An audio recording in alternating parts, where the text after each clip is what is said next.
പിന്നൊരു വിഷയം ശ്രദ്ധിക്കേണ്ടത് കടത്തെക്കുറിച്ചാണ്. അദ്ദൈൻ, വീണ്ടും പറയാണ്, കടം വാങ്ങാൻ എളുപ്പമാണ്, പക്ഷേ കടം വീട്ടി കൊടുക്കണം. കടം ആരിൽ നിന്ന് വാങ്ങിച്ചുവോ അവധിയായി കഴിഞ്ഞാൽ നമുക്ക് വീട്ടാൻ കഴിയുന്നില്ല, ഒന്നറിയിക്കണം, പ്രയാസമുണ്ട് കേട്ടോ, നിങ്ങൾ ഒരൽപ്പം കൂടെ അവധി തരുമോ, ഞാൻ 2 ആഴ്ചക്കുള്ളിൽ തന്നോട്ടെ. അവർ പൊരുത്തം തന്നാൽ അൽഹംദുലില്ലാ, ഇല്ലേ എന്ത് ചെയ്തിട്ടെങ്കിലും അത് കൊടുത്തേ പറ്റൂ. ദൈൻ, കടം ഭയങ്കരമാണ്.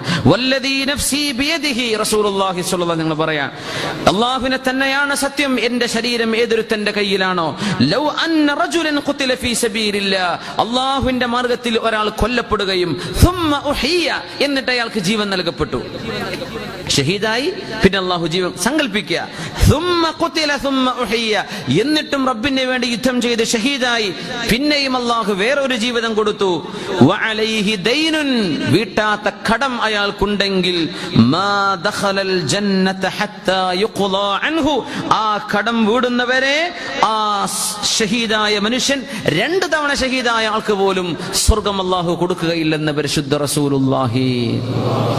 ബാങ്കുകൾക്ക് കടമാണെന്ന് പറഞ്ഞ് മുങ്ങുന്നവരുണ്ട്. ക്രെഡിറ്റ് കാർഡ് എടുത്തിട്ട് പൈസ വരച്ചിട്ട് നാട്ടിലേക്ക് മുങ്ങുക, പിന്നെ ഫോൺ ഓഫ് ചെയ്യുക. ഈ ബാങ്കുകളല്ല അതിന്റെ ഉടമസ്ഥന്മാരെന്ന് പറഞ്ഞ, ബിൽഡിംഗ് അല്ല, ബാങ്ക് എന്ന് പറഞ്ഞ മനുഷ്യന്മാരാണ്, അത് ഇൻവെസ്റ്റ് ചെയ്യുന്ന ആളുകളാണ്, അത് മനുഷ്യരുടെ പൈസയാണ്. എടുക്കാൻ പാടുണ്ടോ ഇല്ലയോ അത് വേറെ വിഷയം. എടുത്തത് ഹക്കാണ്, വീട്ടേണ്ട സംഗതിയാണ്, കൊടുക്കാനുള്ളതാണ്, തിരിച്ചേൽപ്പിക്കാനുള്ളതാണ്. ദൈൻ, കടം, അള്ളാഹു ഷഹീദിന് പോലും കടം ഉണ്ടെങ്കിൽ അള്ളാഹു തആല പുറത്തു കൊടുക്കില്ലെന്ന്, സ്വർഗം കൊടുക്കുകയില്ലെന്ന് റസൂലുള്ളാഹി സ്വല്ലല്ലാഹു അലൈഹി വസല്ലം. അൽ ഖത്ലു ഫീ സബീലില്ലാഹ്, അള്ളാഹുവിന്റെ മാർഗ്ഗത്തിൽ ഒരാൾ കൊല്ലപ്പെട്ടാൽ യുകഫിറു കുല്ല ഷൈഇൻ, എല്ലാം അള്ളാഹു പുറത്തു കൊടുക്കും, ഇല്ല ദൈന, കടമൊഴികെ. കടം അവിടെ ബാക്കിയാണ്. അതുകൊണ്ട് മുഅ്മിനീങ്ങളെ, അലംഭാവം ഉണ്ടാവരുത്. കടമില്ലാതെ ജീവിക്കാൻ പറ്റില്ല എന്ന് വരും. എനിക്കൊന്ന് കടം വാങ്ങാത്ത ഒരാൾ, കടം തീരെ ഇല്ലാത്ത, നമ്മൾ മുമ്പ് വിഷയം പറഞ്ഞിരുന്നു, എനിക്ക് ഓർമ്മയുള്ള നമ്മുടെ പണ്ഡിതന്മാരിൽ മഹാനായ ഇന്നത്തെ സമസ്തയുടെ ഇന്നത്തെ ബഹുമാനപ്പെട്ട പ്രസിഡന്റ്, ബഹുമാനപ്പെട്ട ആനക്കര കോയക്കുട്ടി മുസ്ലിയാർ, ബഹുമാനപ്പെട്ടവരാ ജീവിതത്തിൽ കടം വാങ്ങിയിട്ടില്ല എന്ന് പറഞ്ഞത്. സുബ്ഹാനല്ലാഹ്. ഈ അടുത്ത കാലത്ത് ഉസ്താദ് പറഞ്ഞില്ലേ, എനിക്ക് ഒരാൾക്കൊരു 5 പൈസ കടം ഉണ്ടായിട്ടില്ല. സുബ്ഹാനല്ലാഹ്, അതൊരു വലിയ അത്ഭുതമാണ്. പക്ഷേ കടം ജീവിതത്തിൽ ഒരു പക്ഷേ ഉണ്ടാകും, കടമില്ലാതെ ജീവിക്കാൻ പറ്റില്ല എന്ന് വരും. പക്ഷേ എന്ത് ചെയ്യണം? വീട്ടാനുള്ള നിയ്യത്ത് വേണം. എന്നാൽ ആരെങ്കിലും അത് വീട്ടാൻ ഉദ്ദേശിച്ചു, പക്ഷേ വീട്ടാൻ പറ്റിയിട്ടില്ല, അത്തരക്കാരായ ആളുകൾക്ക് നാളെ അവിടെ അല്ലാഹു തആല പുറത്തു കൊടുക്കുമെന്ന് റസൂലുള്ളാഹി സ്വല്ലല്ലാഹു അലൈഹി വസല്ലം മഹാനായ അബ്ദുറഹ്മാൻ ഇബ്നു അബീ ബക്കർ റളിയല്ലാഹു അൻഹു പറയാണ്, യദുഅല്ലാഹു ബിസ്വാഹിബി ദൈനി യൗമൽ ഖിയാമ, കടമുള്ള ആളെ ഖിയാമത്ത് നാളിൽ അല്ലാഹു വിളിക്കും. ഹത്താ യൂഖഫ ബൈന യദൈ, അല്ലാഹുവിന്റെ മുമ്പിൽ കൊണ്ടുവന്ന് നിർത്തും. യുഖാൽ യബ്ന ആദം ഫീമ അഖദ്ത ഹാദ ദൈൻ, നീ എന്തിനാണ് ഈ കടം വാങ്ങിച്ചത്? അല്ലാഹു ചോദിക്കും, നീ എന്തിനാണ് ഈ കടം വാങ്ങിച്ചത്? വഫീമ ളയ്യഅത ഹുഖൂഖൻ നാസ്, ജനങ്ങളിൽ നിന്ന് കടം വാങ്ങിയിട്ട് ആ പൈസക്ക് നീ എവിടെ നശിപ്പിച്ചു? ഫയഖൂലു യാ റബ്ബി, അല്ലാഹുവേ, ഇന്നക തഅലം, നിനക്കറിയുമല്ലോ റബ്ബേ, ഇന്നി അഖദ്തുഹു, ഞാൻ കടം വാങ്ങിയിട്ടുണ്ട് റബ്ബേ, ഫലം ആകുൽ, ഞാൻ അത് തിന്നിട്ടില്ല, വലം അശ്റബ്, ഞാൻ വെള്ളം പോലും കുടിച്ചിട്ടില്ല റബ്ബേ, വലം അൽബസ്, ആ പൈസ ഉപയോഗിച്ചുകൊണ്ടല്ല ഞാൻ വസ്ത്രം വാങ്ങിച്ചത്, വലം മുളയ്യ, ഞാൻ അത് നഷ്ടപ്പെടുത്തിയിട്ടുമില്ല അല്ലാഹ്, വലാകിൻ അതാ അലയ്യ ഇമ്മാ ഹർഖുൻ, ഒന്നുകിൽ എന്റെ എല്ലാ വസ്തുക്കളും കത്തിക്കരിഞ്ഞു പോവുകയോ, വ ഇമ്മാ സരിഖുൻ, അല്ലെങ്കിൽ ആരെങ്കിലും എന്നിൽ നിന്ന് മോഷണം എടുത്തു കൊണ്ടുപോവുകയോ, വ ഇമ്മാ വദീഅ, അല്ലെങ്കിൽ കച്ചവടത്തിൽ നഷ്ടം പറ്റുകയോ ചെയ്ത് എന്നെ നഷ്ടപ്പെട്ടതാ റബ്ബേ, കടം വീട്ടാൻ പറ്റിയിട്ടില്ല. കച്ചവടത്തിൽ നഷ്ടം വന്നു, അല്ലെങ്കിൽ ഒരാൾ മോഷ്ടിച്ചു കൊണ്ടുപോയി, ഒരാൾ വഞ്ചിച്ചു, അങ്ങനെ നഷ്ടപ്പെട്ടു റബ്ബേ, അതല്ലാതെ കടം വീട്ടാതിരിക്കാൻ എനിക്ക് ഉദ്ദേശമില്ലായിരുന്നു റബ്ബേ, കടം വീടണമെന്ന് തന്നെയാണ് ഞാൻ ആഗ്രഹിച്ചത്, പക്ഷേ എനിക്ക് സാധിക്കാതെ പോയതാണ് എന്ന് പറയുമ്പോൾ ഫയഖൂലുല്ലാഹ്, അല്ലാഹു പറയും, സ്വദഖ അബ്ദി വഅന ഹഖ്ഖു മൻ ഖളാ അൻക, നിന്റെ കടം ഞാൻ വീട്ടിക്കൊള്ളാം. ഫയദുല്ലാഹു ബിശൈഇൻ, അല്ലാഹു ഒരു സാധനം കൊണ്ടുവരാൻ വേണ്ടി പറയുന്നു, ഫയളഉഹു ഫീ കിഫത്തി മീസാനിഹി, അയാളുടെ തുലാസിന്റെ തട്ടിൽ അല്ലാഹു അത് വെക്കും.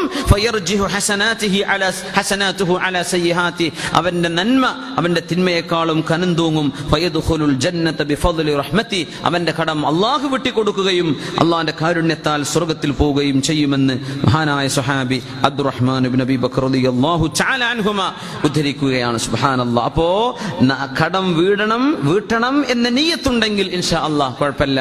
അല്ലാതെ കടം വാങ്ങിച്ചിട്ട് നമ്മൾ ചെത്തിപ്പൊളിച്ച് നടക്കുകയാണ്. മനുഷ്യന്മാരുടെ ഹക്കടപാടുകൾ വീട്ടാതെ നടന്നാൽ നാളെ അള്ളാഹുവിന്റെ മുമ്പിലേക്ക് വരുമ്പോൾ യാ വൈലതനാ യാ വൈലനാ മൻ ബഅസനാ മിൻ മർഖദിനാ, നാശമേ എന്ന് വിളിച്ചു പറയേണ്ടി വരും. കാരണം ഇത് നാശത്തിലേക്കുള്ള പോക്കാണ്. അള്ളാഹു സുബ്ഹാനഹു വ തആല നമുക്ക് കടം തന്ന് സഹായിച്ചവരെ രണ്ട് ലോകത്തും അള്ളാഹു സഹായിക്കുമാറാകട്ടെ.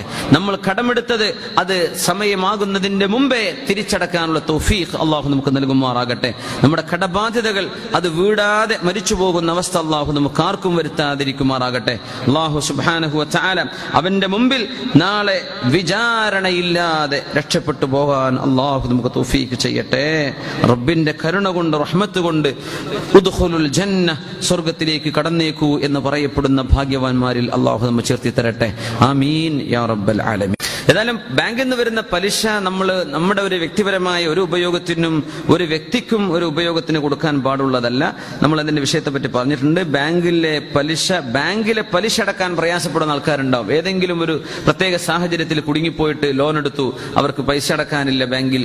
അങ്ങനെയെങ്കിൽ അവരോട് പറയുന്നത് നിങ്ങളുടെ മൂലധനത്തിലേക്കല്ല, നിങ്ങളുടെ പലിശ അടക്കാനുള്ള സംഖ്യയാണ് എന്ന് തീർത്ത് പറഞ്ഞ് അത് അങ്ങനെ ഉപയോഗിക്കൂ എന്ന് ഉറപ്പുള്ള ആളുകൾക്ക് എന്ത് ചെയ്യാം, ഈ പലിശയുടെ പൈസ അവർക്ക് അതിന്റെ പലിശയുടെ പേയ്മെന്റിന് കൊടുക്കാവുന്നതാണ്. അല്ലെങ്കിൽ മുസ്ലിമീങ്ങളോ അല്ലാത്തവരായ ആളുകളുടെ പൊതുവായ ഒരു കാര്യത്തിന്, നമ്മുടെ പൊതു വഴികൾ, പൊതു കിണർ, പൊതു ആയിട്ടുള്ള ഗ്രൗണ്ട്, അല്ലെങ്കിൽ നമ്മുടെ ഡ്രെയിനേജ് ക്ലീനിങ്, ഇങ്ങനെ തുടങ്ങി പൊതുവായ ടോയ്ലറ്റ്, ഇങ്ങനെ സൗകര്യങ്ങൾക്കൊക്കെ നമ്മൾ എന്ത് ചെയ്യും, ഈ പലിശയുടെ പൈസ ഉപയോഗിക്കുന്നതിന് വിരോധമല്ല ഇൻഷാ അള്ളാഹ്. അല്ലാതെ ഒരാൾക്ക് ഭക്ഷണത്തിനോ മരുന്നിനോ അതിനൊന്നും എന്ത് ചെയ്യരുത്, കൊടുക്കാൻ പാടില്ല. അമുസ്ലിമീങ്ങളായ ആളുകൾക്ക് പലിശയുടെ പൈസ കൊടുക്കുന്നത് വിരോധമില്ലെന്ന് ഉലമാ പറഞ്ഞു കണ്ടിട്ടുണ്ട്. ഇൻഷാ അള്ളാഹ് ആ രീതിയിലേക്ക് ആ പൈസ ചെലവഴിക്കേണ്ടതാണ്.